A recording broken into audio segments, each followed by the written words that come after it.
Sekarang kita lanjutkan ke materi atau sub yang kedua, yaitu yang menggunakan reaksi pembatas. Sama halnya dengan langkah-langkah yang di tadi, yang di stokiometri sederhana. Ya, kita ikuti langkah-langkahnya seperti yang sudah ada di catatan kalian. Ya, Bu Enti nggak bacakan lagi langkah-langkahnya, tapi bisa diikuti ya. Yang pasti yang pertama adalah menuliskan persamaan reaksi setara. Ya, menuliskan persamaan reaksi setara. Ya, hasilnya apa? Materi yang sebelumnya. Ya, di mana kita sudah menuliskan bagaimana sih memprediksi hasil reaksi, ya, materi sebelumnya. Jadi ini gabungan antara penulisan persamaan reaksi, yang reaksi elektrolit, reaksi redoks, dekomposisi rangkap, ya, dengan materi konsep mol sebenarnya yang udah kita bahas juga pernah di kelas 10 loh. Ya, ini sebenarnya hanya penguatan doang. Ya. Oke, jadi kita tuliskan persamaan reaksi. Yang pertama yang direaksikan adalah ada timbal 2 nitrat. Ya, timbal 2 nitrat. Timbal itu adalah Pb. Pb 2 positif. Berarti ini adalah Pb 2 positif dengan nitrat. Nitrat itu adalah NO3-. Ya, Pb 2 positif, NO3-. Berarti rumusnya apa? Pb NO3 2 kali. Ya. Kalau kembali ke tabel kelarutan, NO3 itu merupakan atau senyawa yang mengandung NO3 itu merupakan senyawa yang mudah larut dalam air. Ya. Maka ini kita beri wujud aqueous. Lalu ini direaksikan dengan siapa? Ini dia nih, NaCl. Ya. Oh, di situ udah dikasih rumusnya ya, jadi lebih gampang. Ya, NaCl. NaCl, apakah dia merupakan senyawa yang mudah larut dalam air? Jawabannya iya. Karena setiap yang ada Na positif, K positif, ya, NO3-, semuanya mudah larut dalam air. Maka ini aqueous. Nah, apa hasilnya? Ya, kembali kita lihat lagi dekomposisi rangkap. Ini senyawa apa sih? Ini kan dia merupakan garam. Saya misalkan garam 1. Ini juga merupakan garam. Saya misalkan garam 2. Garam 1 ditambah garam 2 menjadi apa? Garam 3 ditambah garam 4. Gitu. Jadi ini kayak pertukaran pasangan, ya. Tadi ini timbal 2 nitrat terdiri dari Pb 2 positif dan NO3-. Kalau NaCl terdiri atas apa? Ada Na positif dengan Cl-. Jadi mereka tukar pasangan, ya. Kation dengan anion tukar pasangan, kation dengan anion tukar pasangan. Nah, yang perlu diperhatikan, apakah larutan yang dihasilkan itu mudah larut atau tidak? Atau apakah membentuk endapan? Apakah hipotetis? Nah, ini kita terapkan di sini. Jadi berarti sekarang di sini tukar pasangannya nih, Pb 2 positif dengan Cl-. Rumusnya apa? Pb Cl2. Apakah ini mudah larut? Ya. Nanti boleh kalian lihat lagi tabel kelarutan, ya. Ini dia merupakan yang sukar larut. Ya, sukar larut. Lalu ditambah dengan tukar pasangan lagi. Berarti dia Na positif dengan NO3-. Ya. Na positif dengan NO3-. Berarti terbentuk NaNO3 aqueous. Tadi kita udah sebut, setiap ada Na positif, NO3-, maka dia mudah larut. Nah, setiap kita menuliskan persamaan reaksi, kita harus periksa apakah reaksi itu sudah setara atau belum. Sudah setara atau belum. Ya. Nah, ternyata ini kita lihat Cl-nya ada di sebelah kanan atau di ruas kanan ada 2. Berarti ini kita harus kalikan 2. Pada saat ini kita kali 2, Na-nya menjadi 2 atom. Berarti ini pun harus dikali 2. Sekarang kita udah dapatkan persamaan reaksi yang setara. Ini dia NO3 2 kali. NO3-nya 2, ini pun NO3-nya jadi 2. Nah, kira-kira apa sih yang membedakan dengan yang pertama tadi? Ya, apa yang membedakan dengan yang pertama ini?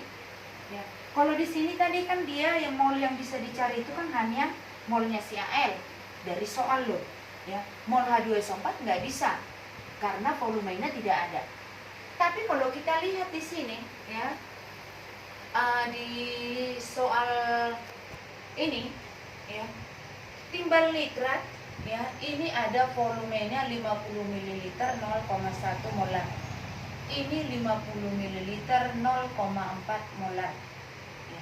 Bisa nggak dicari molnya PbNO3? NPbNO3. Bisa nggak dicari N-nya NaCl? Bisa dong. Ya. Kita gunakan rumus apa? Ya. Rumus dasarnya adalah molaritas sama dengan N per V. Maka N sama dengan molaritas kali volume. Gitu. Berarti di sini PbNO3 2 kali berapa milimol?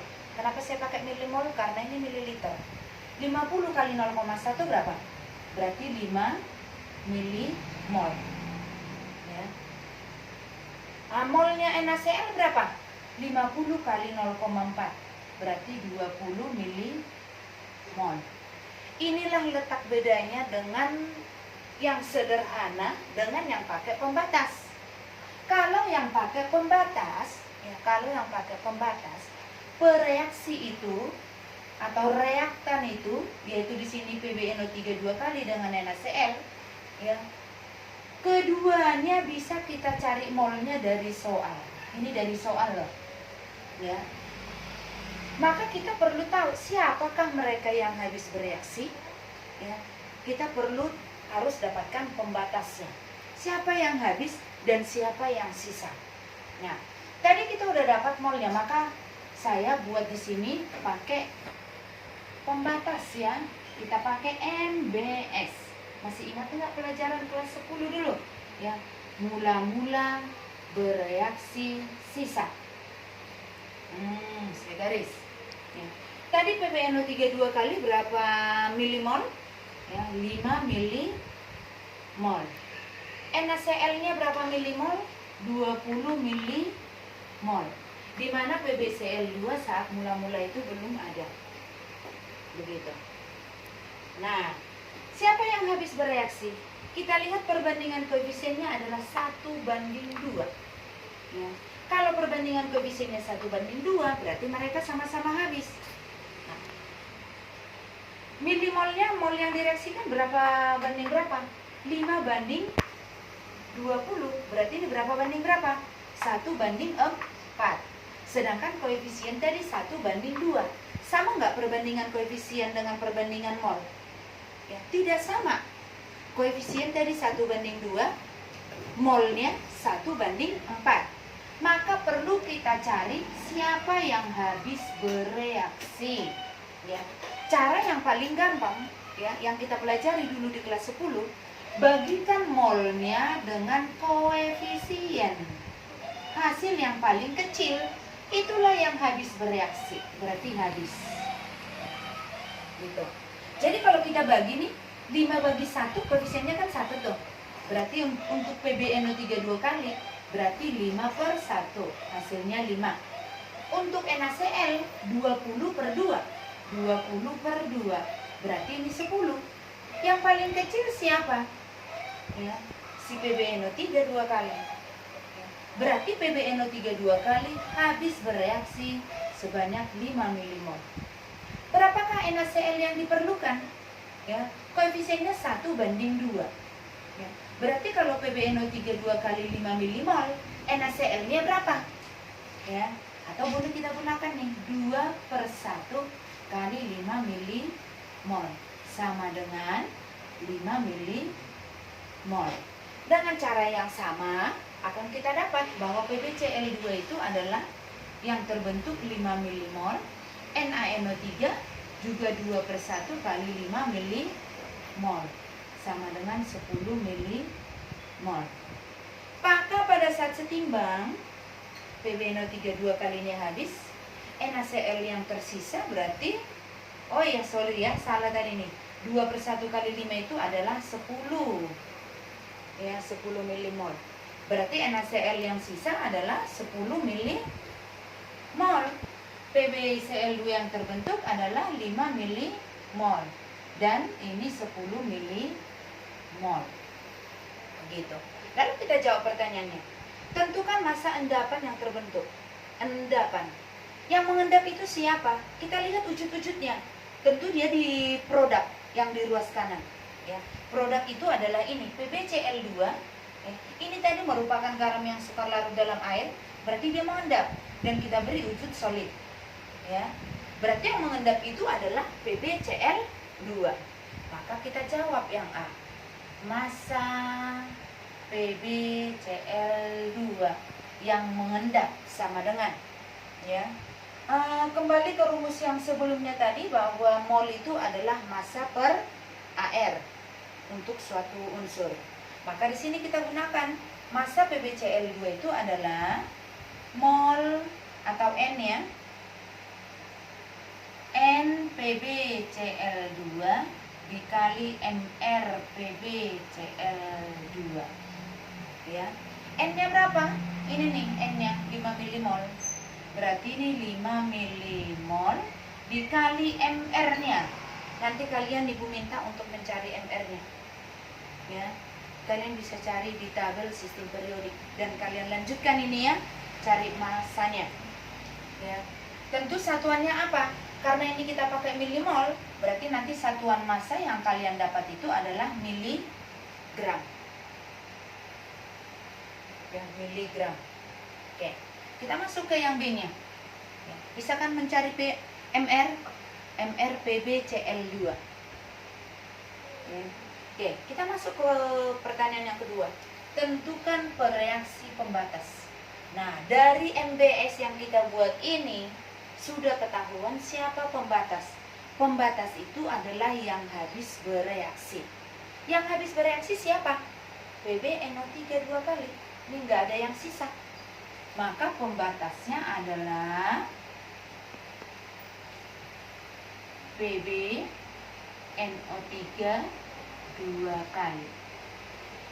Begitu. Lalu kita masuk ke yang C. Yang C dibuat di sini.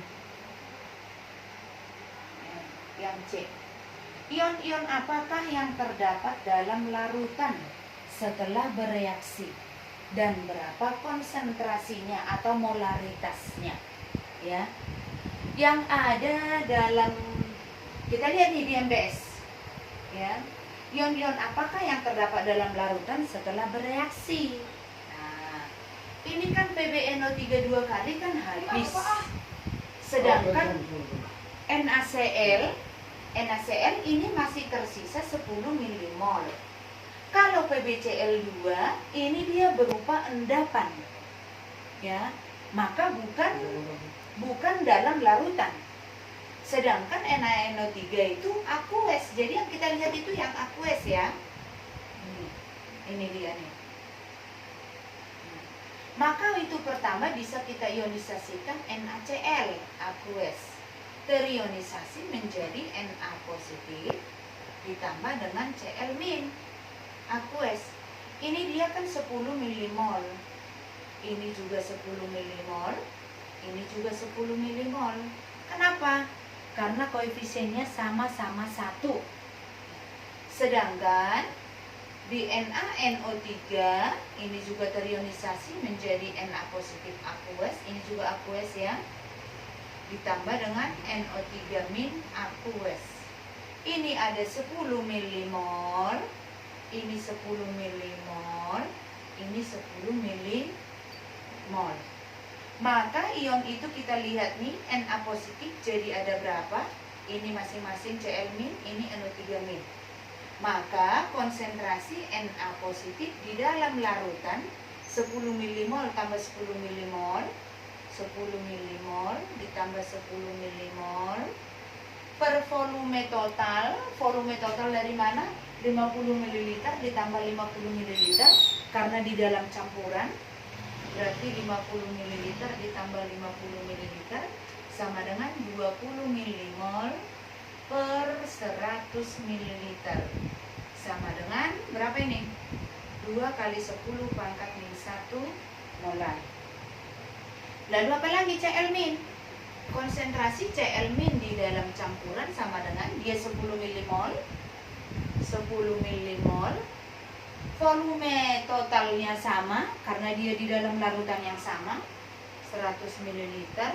Berarti ini adalah 10 pangkat min 1 molar. Sedangkan NO3, konsentrasi NO3 min sama dengan 10 milimol per 100 ml sama dengan 10 pangkat min 1 molar. Itulah dia salah satu contoh untuk menyelesaikan persamaan reaksi dengan menggunakan pembatas.